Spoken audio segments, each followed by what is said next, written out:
Guys অনেক দিন ধরে আমার ফুচকা কেন জানি না আজকাল আমার ফুচকা মানে টক জিনিস খেতে বেশি পছন্দ হচ্ছে। তো চলো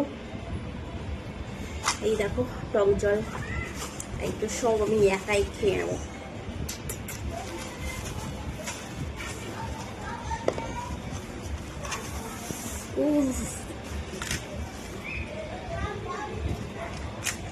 দারুণ কমে যাবে।